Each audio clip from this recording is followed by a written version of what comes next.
It's my pleasure to introduce Al Hyndman this morning for this keynote address that he's about to give. Al's career spans 4 decades in the Canadian oil sands industry. He was with Syncrude for 30 years, beginning with the development and startup of the original Mildred Lake project, and then finishing by leading the development plan and approvals for the Aurora mine. After leaving Syncrude, Al started his own consulting firm, Magnus Limited. Among other projects, he was retained by Shell for their Athabasca Oil Sands project, and then by Koch for the Fort Hills project, where he led the technology selection and front-end design as Vice President of Engineering and Chief Technology Officer. Most recently, he has been consulting to Total E&P Canada Limited on their Joslyn project for development, and a number of other operators with the focus on tailings management. This is an interesting focus for a chemical engineer whose early operations experience was in refining and whose operating role early in Syncrude's history was as general manager of upgrading. Over the course of his career, Al has been involved with all elements of oil sands, from mining and SAGD to upgrading, cogeneration, pipeline services, and then he has been at the forefront of regulatory issues for the past 30 years. Some of us here today will remember the wave of investment in the oil sands that was generated by both technological advances and the fiscal regime adopted in 1996 by the governments of Canada and Alberta. The fiscal terms were put forward by a national task force on the oil sands. As strategic project executive with Syncrude, Al chaired the Task Force Industry Government Fiscal Committee, negotiating agreement among industry members and successfully advocating these terms at both levels of government. Wow. So Al is here today, and let me just say we're one of our great champions of our oil sands industry is here, and I know, don't be so much, he's here, and he's here to give an address on behalf of another great champion. So please join me in welcoming Al Hyndman, and he will speak today. He will give Allen Fair's keynote address on oil sands tailings and historical perspective. Please welcome Al. As Ward mentioned, I am here to present this paper on behalf of Al Fair, and I will be true to his message and not interject any of my own opinions. That was Nordy told me I couldn't put one word in there of my own. So Al Fair spent the early part of his career with Syncrude as a geotechnical engineer, looking after the critical activities of tailings dam integrity, and then back then, even with more emphasis, dragline high wall safety. Depending on your point of view, he was either saved from that challenging fate and that dismal science, can I call it that? Or he wasted a critical technical resource by moving him into a broader mine development role. And after a number of assignments, he finished up leading Syncrude's research and development. After retiring from Syncrude, he took on the responsibility of executive director of the Oil Sands Tailings Consortium. This was near to his heart because he was one of a handful of people involved in initiating and promoting the establishment of the OSTC, which later sparked and was absorbed by the COSIA organization. Al recently retired from COSIA and turned the reins over to Jonathan Matthews, who was here at the conference and was also one of the initiating champions of the OSTC. It's sometimes difficult to give someone else's speech, but Al and I have had a long working relationship in one form or another, and I'll try to be true to his message. So sticking to Al's message, the world needs tailings ponds.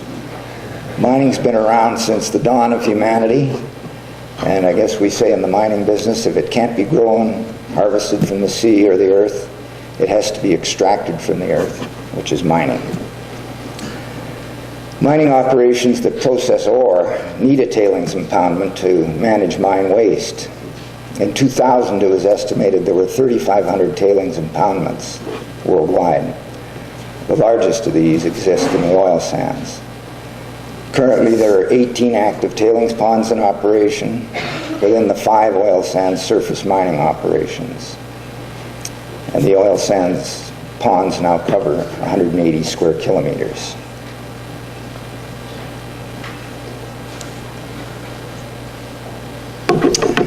Water-based extraction technology.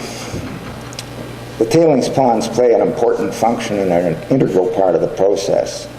As you can see, the tailings ponds take the waste from the extraction process after the bitumen has been extracted and impound the tailings water, usually constructed from, in most cases, the ring dike structure is built from the sand itself, and the water is clarified in the settling zone of the pond.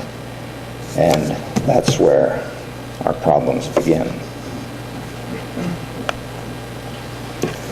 So what are they, tailings? They're a mixture of the remaining water and solids following the extraction process, composed of water, sand, silt, clay, and small amounts of hydrocarbon, the bitumen that's not recovered, solvent from the froth treatment process, and asphaltenes when the paraffinic process is used that rejects a portion of the bitumen.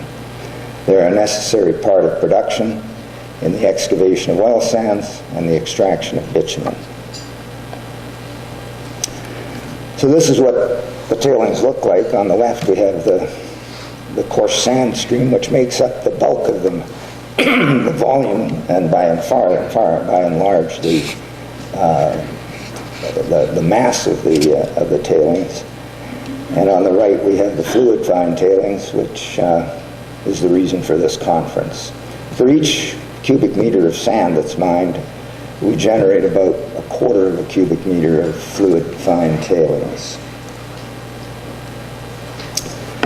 And it looks like this.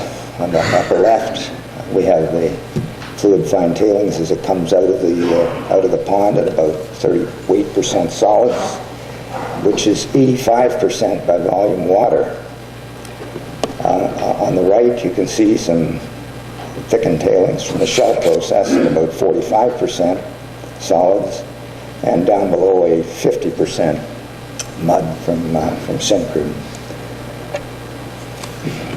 Well, there's the map of all the mines that are up in the oil sands, and you can see the large number of pond surfaces that exist up there.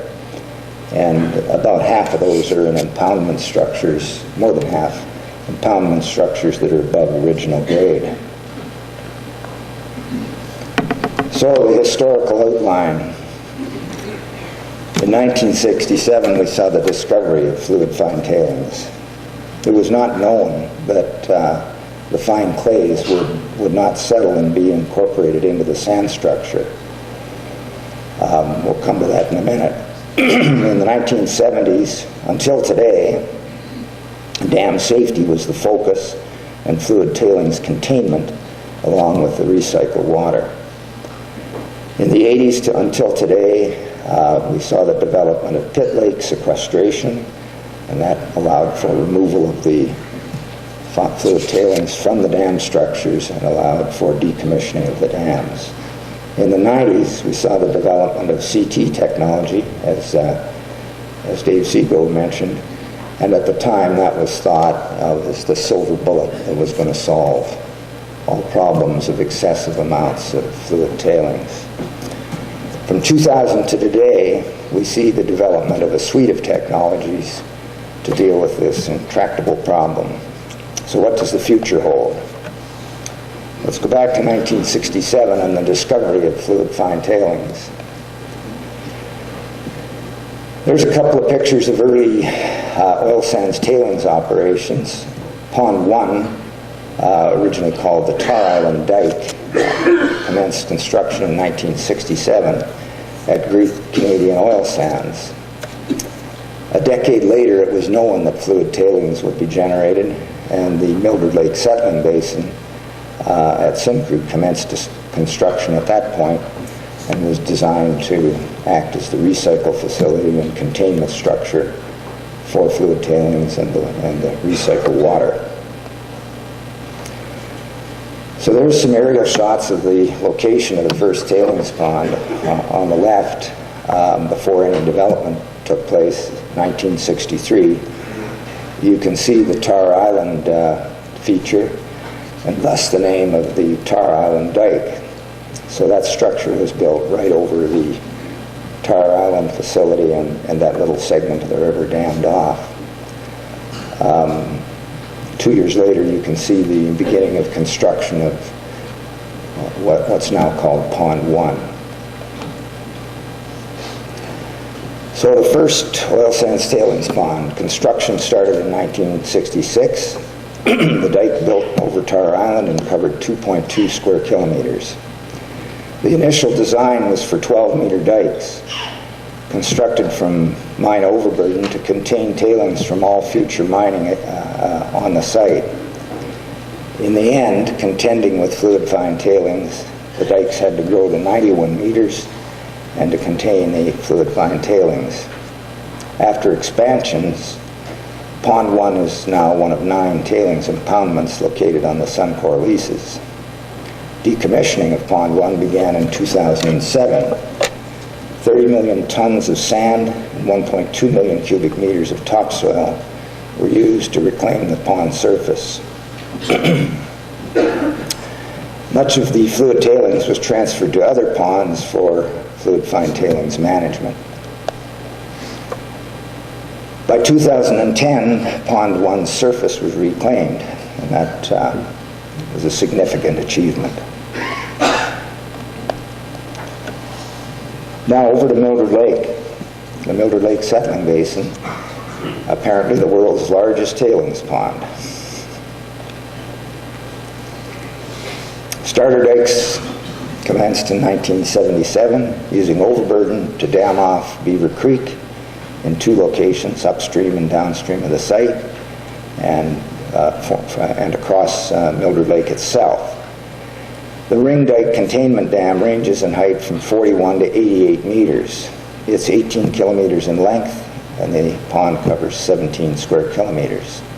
It was the only containment tailings area until 1991, when the Southwest Sand Storage was constructed, originally to be a sand-only facility, but since converted into a containment structure, and now the 3rd largest tailings pond. The final crest elevation, raised by 5 meters over the original Mildred Lake settling basin design, was reached in '95. Fluid tailings is transferred in pit in order to maintain the required volume and depth of extraction recycle water. Froth treatment tailings, flotation tailings, and coke continued to be stored in the Mildred Lake settling basin. As mining continued throughout the 1970s, it became apparent that increasing volumes of fluid tailings necessitated additional storage capacity. Oil sand fluid tailings was not settling at the rate of most mine tailings, and this necessitated significant tailings plan revisions at both Syncrude and Suncor.